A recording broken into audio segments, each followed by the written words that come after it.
আচ্ছা, গত টিউটোরিয়ালটাতে আমরা টেবল ডিজাইন নিয়ে একটু করে আলোচনা শুরু করেছিলাম, কিন্তু আমরা পুরোপুরি টিউটোরিয়ালটা দেইনি।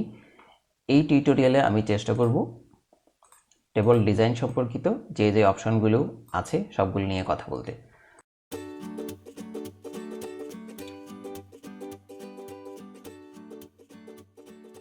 এখানে আপনি লক্ষ্য করবেন, যখন আমরা একটা টেবল তৈরি করি এবং সেটার কোনো এক জায়গায় ক্লিক করছি অথবা টেবলটা সিলেক্ট করছি, তখনই এখানে একটা নতুন মেনু তৈরি হচ্ছে টেবল ডিজাইন নামে।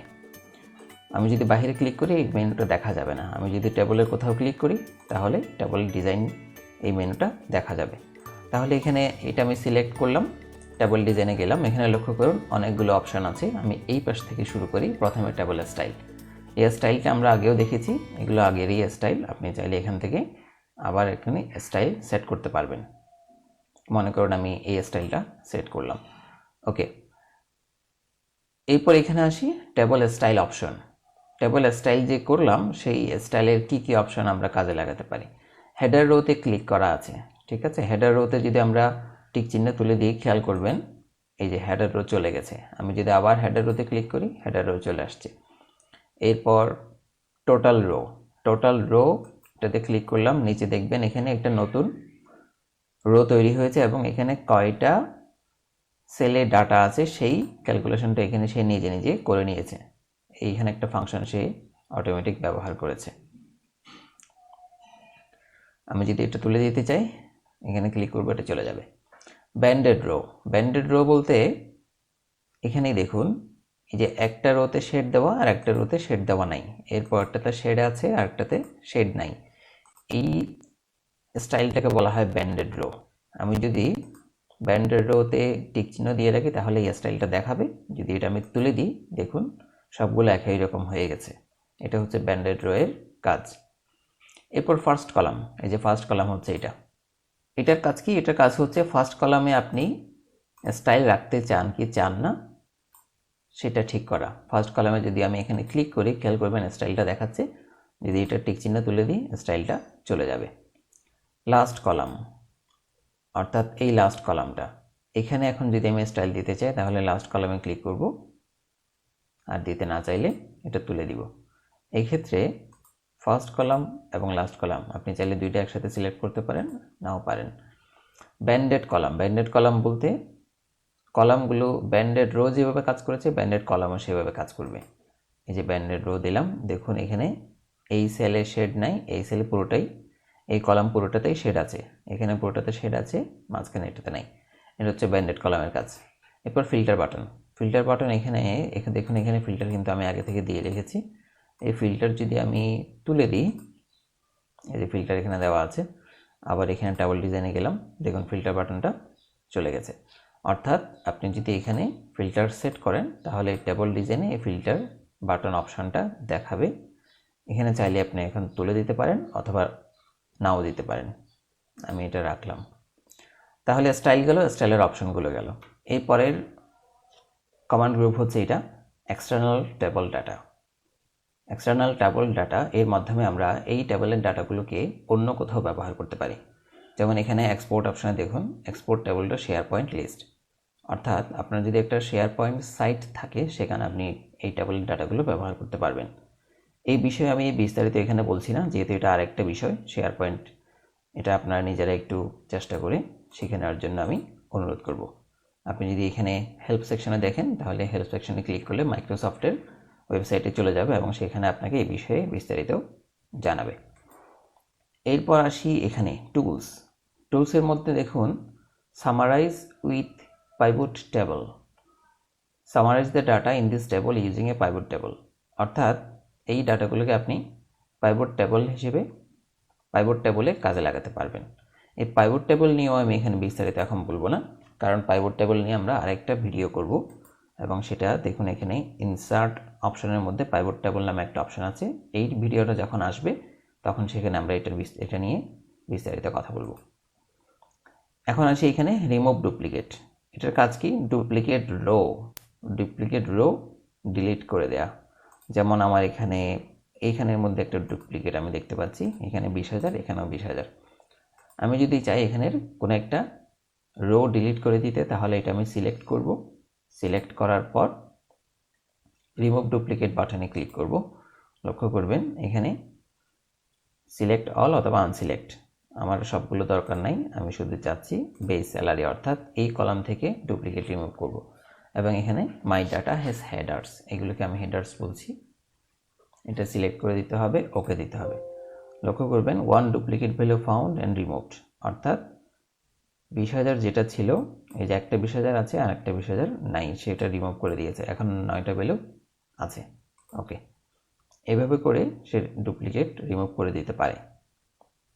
আমি আবার আগের অবস্থায় চলে যাই। এরপর convert to range. Convert to রেঞ্জের কাজ কি? Convert this table into a normal range of cells, অর্থাৎ all of the data is preserved, অর্থাৎ এই টেবলটাকে সে নর্মাল ডাটা রেঞ্জ বানিয়ে ফেলবে, এটা আর টেবল হিসেবে থাকবে না। যেমন আমি যদি এখানে ক্লিক করি কনভার্ট টু রেঞ্জ, খেয়াল করুন এখানে একটা কোয়েশ্চেন জিজ্ঞেস করছে, do you want to convert the table to normal range, আপনি কি নিশ্চিত এটা করতে চান কিনা? ইয়েস দিলাম। ইয়েস দেওয়ার পর খেয়াল করবেন আমার এখানে টেবল মেনুটা চলে গেছে, যদিও আমি এখন এটা সিলেক্ট করে আছি, তার মানে এটা আসলে এখন টেবল হিসেবে কাজ করছে না। আমি আবার ব্যাকে যাই, আনডু করলাম, ওকে, এখন কিন্তু আবার দেখাচ্ছে। এরপর আসছে ইনসার্ট স্লাইসার। এটার কাজ কি? এটার কাজ ফিল্টারের মতো, তবে একটি ইন্টারেক্টিভ ফিল্টার। যেমন এখানে আমি ফিল্টারের জন্য বাটন তৈরি করেছি, কিন্তু এটা হচ্ছে আরেকটি ইন্টারেক্টিভ ফিল্টার। আমি যদি এখানে ক্লিক করি ইনসার্ট স্লাইসার, লক্ষ্য করবেন কিসের ভিত্তিতে আমি ফিল্টারিং করতে চাই, এখানে সে হেডারের নামগুলো দেখাচ্ছে। মনে করুন আমি বেস স্যালারি, প্রেজেন্ট অ্যাবসেন্ট, আচ্ছা আমি আপাতত একটা ধরি প্রেজেন্ট, এটা দিয়ে আমি স্লাইসিং অথবা ফিল্টারিং করতে চাই। ওকেতে ক্লিক করব, তাহলে লক্ষ্য করবেন এখানে প্রেজেন্ট নামে একটা সুন্দর স্লাইসার তৈরি হয়েছে, এটা আমি এই পাশে রাখলাম। আপনি চাইলে এখান থেকে এখন সহজে ফিল্টারিং করতে পারবেন। কিভাবে? 91%-এ ক্লিক করলাম, তাহলে শুধুমাত্র 91% ডাটারাই সে দেখাচ্ছে। 90%-এ ক্লিক করলে 90%টা দেখাচ্ছে। 93 একটাই এখানে আছে, 94 আছে দুইটারও, দুইজনের ডাটা আছে, দুইজনেরটা এসে দেখাচ্ছে। এভাবে করে এই স্লাইসারটা কিন্তু আমরা ব্যবহার করতে পারি। স্লাইসারে যখন আমি ক্লিক করছি, এখানে কিন্তু আবার স্লাইসার নামে আরেকটা নতুন মেনু তৈরি হয়েছে এবং সেখানে অনেকগুলো অপশন তৈরি হয়েছে। একটা হচ্ছে স্টাইল, আপনি চাইলে এখানে এটাতে স্টাইল দিতে পারেন, স্লাইসারের স্টাইল দেওয়া যাবে। সাপোজ আমি এই স্টাইলটা এখানে দিলাম। এরপর স্লাইসারের আপনি একটা নাম দিতে পারেন, স্লাইসার সেটিং করতে পারেন, বেশ কিছু অপশন এখানে আছে, আমি এগুলো বিস্তারিত দেখাবো না, আপনারা নিজেরা এগুলো ট্রাই করবেন। এরপর এখানে কলাম, হাইট, ওয়াইট এগুলো ঠিক করার জন্য অপশন আছে। ঠিক আছে, তাহলে আমি এখানে ক্লিয়ার ফিল্টার ক্লিয়ার করে দিচ্ছি, আবার এগুলো আগের অবস্থায় চলে আসছে। টেবলে ক্লিক করলাম, টেবল ডিজাইনে চলে আসলাম। এই হচ্ছে স্লাইসারের কাজ। আমি যদি আরেকটা স্লাইসার অ্যাড করতে চাই, সাপোজ বেস স্যালারি, এটা আমি অ্যাড করতে চাচ্ছি, স্যালারি পেইড, ওকে দিলাম, তাহলে এখানে আরও নতুন দুইটা স্লাইসার তৈরি হলো। ঠিক আছে, এটা আপনাদের প্রজেক্টের প্রয়োজন অনুসারে আপনি এটা ব্যবহার করবেন। আর আমি যদি এটা ক্লোজ করতে চাই, রিমুভ বেস স্যালারি, সিলেক্ট করলাম, রিমুভ স্যালারি পেজ, এটা ঠিক করে দিলাম। ওকে, এই হচ্ছে স্লাইসারের কাজ। এরপর আসি আমরা এখানে, এটা হচ্ছে টেবল নেম, অর্থাৎ আপনি চাইলে আপনার টেবলে একটা নাম দিতে পারেন।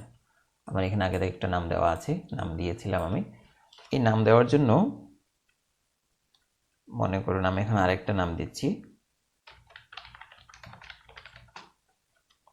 এই নামটা দিলাম। নামটা দিয়ে যখন আমি এন্টার দিব, খেয়াল করবেন ও একটা এরর দিবে, the syntax of this name is incorrect, অর্থাৎ নাম দেওয়ার সিনট্যাক্সটা ঠিক নেই। কেন ঠিক নেই? Starts with a letter or underscore, আপনাকে একটা লেটার অথবা আন্ডারস্কোর দিয়ে শুরু করতে হবে, আমরা করেছি, এটা ঠিক আছে। Doesn't include a space or character that isn't allowed, space অথবা এমন কোনো ক্যারেক্টার দেওয়া যাবে না যেটা অ্যালাউড না। আমাদের এখানে কিন্তু স্পেস আছে, অথবা আমাদের স্পেসটা রিমুভ করতে হবে। এরপর doesn't conflict with an existing name in the workbook, অর্থাৎ আগে থেকে এই নাম দেওয়া আছে এরকম কোনো নাম আবার দেওয়া যাবে না। আমরা এখানে লক্ষ্য করছি যে আমাদের এখানে স্পেস ছিল, তাহলে আমি যদি স্পেসটা তুলে দিই, এভাবে দিই, লক্ষ্য করবেন এখন কোনো ওয়ার্নিং নেই, তাহলে আমরা এই নামটা সেট করতে পারলাম। এরপর রিসাইজ টেবল। রিসাইজ টেবল এর কাজ কি? এখানে আমি ক্লিক করি, রিসাইজ টেবল ক্লিক করলে সে আমাকে কি দেখাচ্ছে, এই টেবলটা সিলেক্ট করে দেখাচ্ছে। এখানে আপনাকে যেটা করতে হবে, রিসাইজ টেবলের মধ্যে আপনি যদি কলাম বাড়াতে চান অথবা রো বাড়াতে চান, যেদিকেই বাড়াতে চান আপনাকে সেদিকে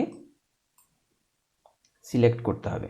যেমন আমি এখান থেকে ধরবো, এই পাশেরটাতে গেলাম, তারপরে নিচের রোটা ধরলাম, ধরার পর আমি ওকে দিব। খেয়াল করবেন, এটা আমি একটু রিমুভ করে দিচ্ছি। এখানে একটা কলাম তৈরি হয়ে গেছে আর এখানে একটা রো তৈরি হয়ে গেছে।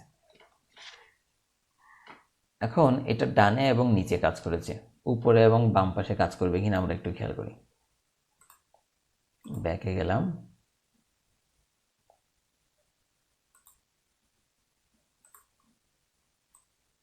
এটা পাশে নিয়ে যাই, এইভাবে কাজ করবে কিনা দেখি। আচ্ছা, আমি যদি এইভাবে সিলেক্ট করি, ওকে দিই, খেয়াল করবেন সে কিন্তু এইভাবে কাজ করবে না।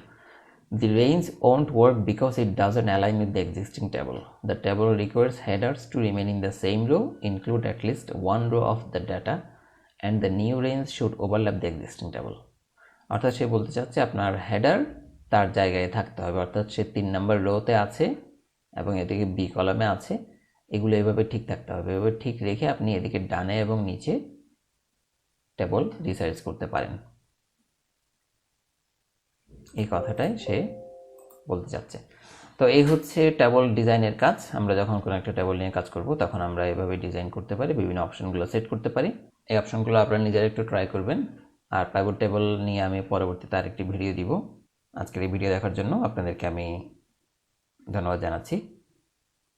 যদি এটি ভালো লেগে থাকে তবে চ্যানেলটিতে সাবস্ক্রাইব করবেন এবং ভিডিওটি অন্য কারো কাজে লাগবে মনে করলে তার সাথে শেয়ার করবেন।